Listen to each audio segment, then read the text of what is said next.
20대 총선에 국민의당 의정부 을 지구로 출마 예정인 정의용입니다. 만나뵈서 반갑습니다. 제가 그동안 출마를 위해서 생각해왔던 제 생각들을 조금 정리를 해서 출마 변이라는 형태로 제 의견을 좀 말씀드리고 싶습니다. 지금 우리가 사는 세상은 바뀌어야 합니다. 변화가 필요합니다. 희망을 가져올 변화, 희망을 향한 변화가 필요한 때입니다. 의정부를 비롯한 이 나라에 담대한 변화가 요구되고 있습니다. 국민 대다수에게 우리의 현실은 답답하고 암울하며 내일 역시 불안하며 희망이 보이지 않습니다. 우리 현실을 한번 보겠습니다. 빈익빈 부익부 현상이 가속화되어서 경제적인 부는 극단적으로 편중이 되었고 20%와 80% 구분해서 이제는 1%와 99%로 나뉘는 세상이 되었습니다. 게다가 그렇게 편중된 부가 고착화되어 가고 있습니다. 부를 축적함에 있어서 변화 가능성이 거의 없어져 가는 것입니다. 혼자서 아무리 열심히 노력을 해도 부를 쌓기가 어려워져 가고 있습니다. 그래서 부를 쌓기 위해서 가장 좋은 방법은 좀 한번 들어주세요. 네. 돈 많은 부모를 만나서 상속을 받는 것이다, 이런 말들이 회자되고 있습니다. 그런데 우리가 누가 부모를 선택해서 나올 사람이 어디 있겠습니까?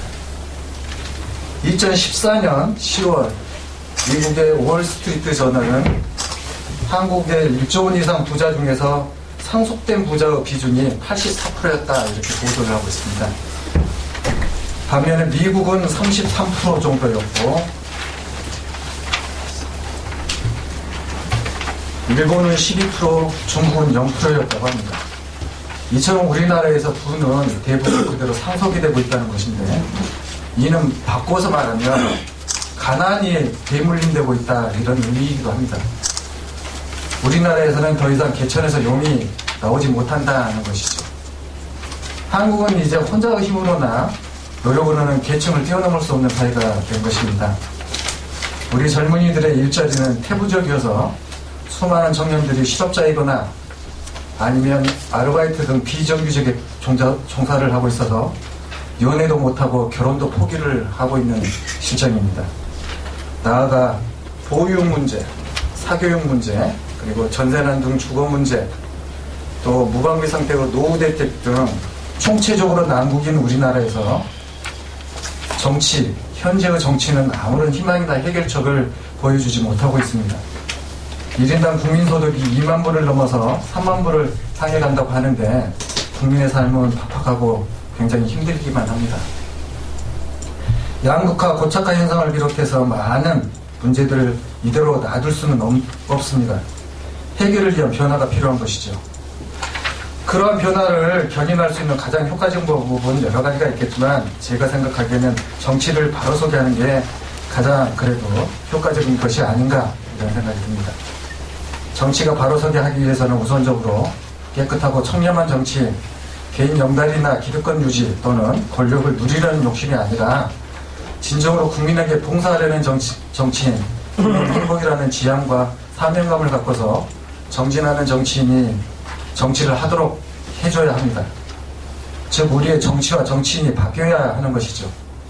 우리가 당면한 문제들을 직시하고 이를 해결하려는 의지를 가진 정치인, 대다수 국민의 어려움과 고통을 함께하고 국민의 삶의 향상과 행복을 증진하기 위한 정치가 절실한 때입니다. 나아가 부자들에게 우호적인 정당은 서민을 비롯한 우리 국민 대다수의 삶과 행복에는 제가 보기에는 도움이 되지 않습니다. 그들은 일반 국민들 삶의 향상에는 별다른 관심이 없어 보입니다. 그들이 민감하게 관심을 보이는 것은 자신들을 비롯한 부자들의 삶이고 그것이 그들의 본분이라고 생각을 할 것입니다. 보수정당은 양극화와 고착화가 심각한 현재의 불평등한 상태에 대한 문제의식이 별로 없고 이를 유지하려 할 뿐 대다수 국민의 삶의 향상에 기여하지 못합니다. 따라서 국민의당을 비롯한 야당이 이번 총선에서 보수 여당에 승리하고 2017년 대선에서도 보수 정권의 집권을 막아야 합니다. 국민을 위한 국민의당이 이번 총선에서 국민의 신임을 얻어서 국민을 위한 정권을 창출할 수 있도록 저는 하나의 미랄이 될 수 있도록 열심히 최선을 다할 것을 약속드립니다. 2016년 2월 3일 국민의당 의정부 선거구 예비후보 예정인 정희영입니다. 감사합니다.